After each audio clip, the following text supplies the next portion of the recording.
me nips.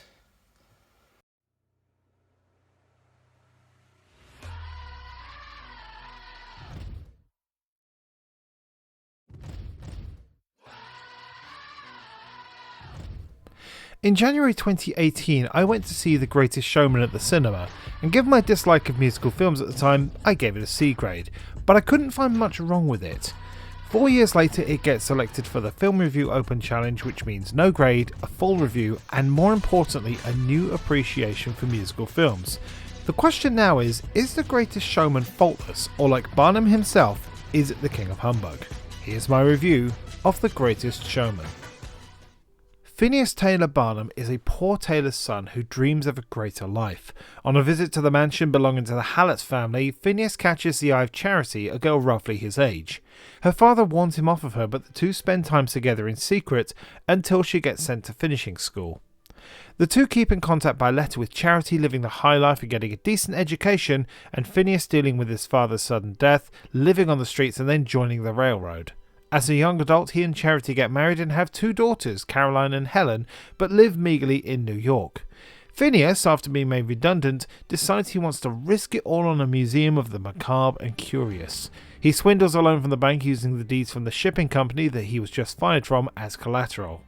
The museum, full of taxidermy animals and still exhibits, is not very successful, and so his daughters suggest that he bring in live exhibits. Phineas, or PT as he's now going, brings together curiosities, or as the local calls them, freaks, all of whom have talent, and he puts on a show which quickly becomes successful. Not everyone loves the show though, between local protesters who threaten to become violent every night, and newspaper critic James Gordon Bennett, the show has its detractors. PT uses the critics' words against him though, renaming his museum as a circus and calling himself the king of humbug. PT though is not satisfied with his success and so manages to persuade Philip Carlyle, a high society playwright who's falling on hard times, to help target high society crowd in exchange for 10% of the takings. Philip has a love at first sight moment with trapeze artist Anne Wheeler and very quickly manages to arrange an audience with Queen Victoria in England. She loves the circus, and during this visit, PT meets Jenny Lind, a Swedish opera singer who he quickly signs to perform in America. He wants to bring something real and produce a show to high society, and he succeeds at this too, even having Charity's father tell him that he's done well. PT though uses this as an opportunity to embarrass him in front of his friends. He also excludes his circus troupe from high society, which upsets them, but they still return to the circus to perform. PT decides to take Jenny on tour across the country at a huge expense, leaving Philip in charge at home. Philip has concerns about money, but is also trying to convince Anne that they could be a couple, but his parents strongly disapprove, which becomes a sticking point. During the tour, which initially does very well, Jenny makes a move on PT, but he turns her down. She abruptly ends the tour when, in her last show, she tricks him into a kiss, which is photographed by the press in attendance. PT returns home to find the circus burning to the ground after protesters set it ablaze. Philip runs into the burning building when he thinks Anne is inside, but she's not. PT goes in after Philip and carries him out. Philip is alive, but is hospitalised, with Anne staying at his bedside until he wakes up. PT, on the other hand, finds out that the photo of the kiss is on the front page of the newspapers and rushes home to find Charity leaving him and the house being repossessed by the bank. PT promises to do better by his circus troupe despite having no money and makes up with Charity on the beach where they had their first conversation.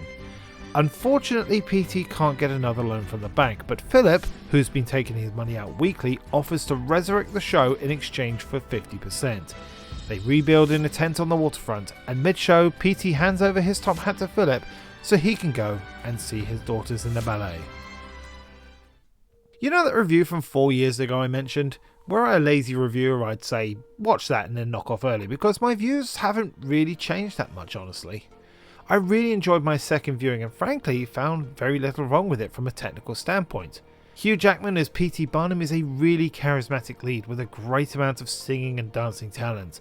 Zac Efron as Philip Carlyle is a really good second too, and works well with Jackman, as well as Zendaya as Anne Wheeler, the trapeze artist. She too shows depth in her portrayal of the character. The acting overall is pretty good. Nothing came up that brought the whole film down. Speaking of not bringing the film down, I need to bring up the soundtrack, which is frankly brilliant. The songs have, in a short time, become ingratiated into popular culture, and you can certainly see why. This Is Me is a great anthem for those who don't fit in but want to make a stand. A Million Dreams is a really nice melodic piece, and the main song, The Greatest Show, both opens and closes the films and is a really fitting, memorable song. That doesn't mean the other songs look bad though. The only song I didn't remember from my first viewing 4 years ago is Tightrope, which is still a decent song, but unlike the rest I don't think it's as catchy without the choreography. I have to say the choreography throughout is really great. There are moments such as the solo in This Is Me where everyone is in super slow motion except for Keela Settle, or the silhouette disappearing in Tightrope, which make for really nice moments. But it's the other side which I love the most. The scene is Barnum and Carlisle negotiating their new partnership over drinks, and the movement of the stars is one thing, but the barman is the unsung hero, setting up drinks, clearing the bar, taking money, and this expression when they start dancing on the bar cracks me up. The thing is, as much as I like Never Enough, I was a little disappointed that Rebecca Ferguson wasn't the singing voice. Instead, that credit goes to Lauren Allred, who made her big break on The Voice in 2012 and has done quite well for herself since the film. The story is succinct, sometimes too much so. I feel it sets up everything and builds upon itself really well, with Barnum being the focus throughout. It comes at a cost of the circus troupe not really getting enough development. They're all lumped together as one, except for Anne, of course. Without looking it up, tell me which of the circus troupe are Deng Yan, Captain Constantinus, or Letty Lutz. Just a little more time on their backstory would have done enough to make them stand out as opposed to just being one group. Actually, now I think about it, the characters being used as one is a perfect allegory for how Barnum in the story treated them.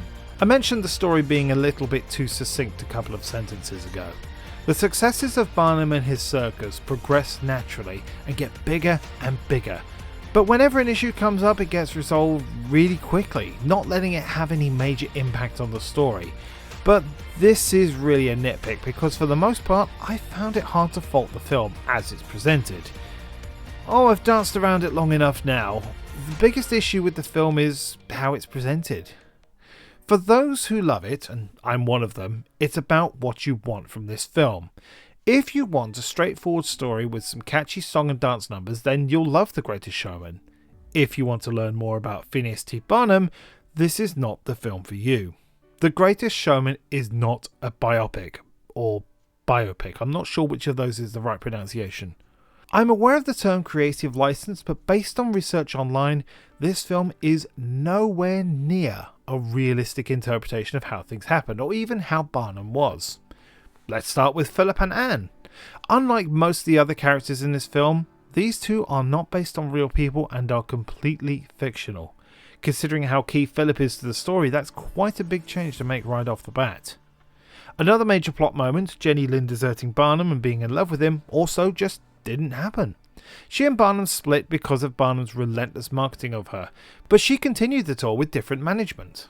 There are lots of minor things that would change to make the film story work, but again it's almost an allegory for Barnum himself, exaggerating events to make himself look better.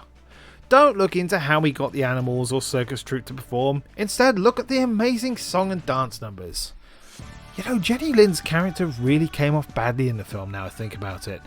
She expresses herself as being from humble beginnings, and Barnum never leads her on in a romantic way. But when he, as a married man, turns her down, she decides right there and then to not only quit, but to sabotage his professional and personal life. The character of Jenny really overreacted, and it makes her look so bad, considering the real Jenny donated the equivalent of $10 million, her fee, to charity. Not Phineas's wife, but to schools back in Sweden. To finish it on a positive though, I like how Charity, that's Phineas's wife, not schools in Sweden, is consistent throughout and only wants her family to be happy.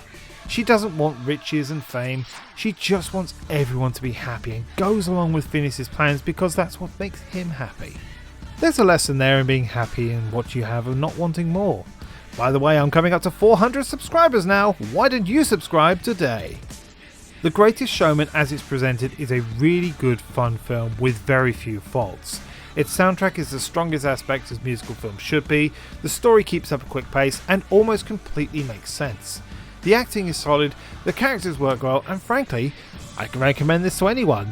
unless you want a film about the true story of Finis T. Barnum, in which case I'd avoid it. The success and popularity of the film speaks volumes, and I can honestly say I enjoyed this film a lot more the second time round. It may not be the greatest show, but it is a great one. Coming up next for the Film Review Open Challenge is Lilo and Stitch. For now though, thank you very much for watching.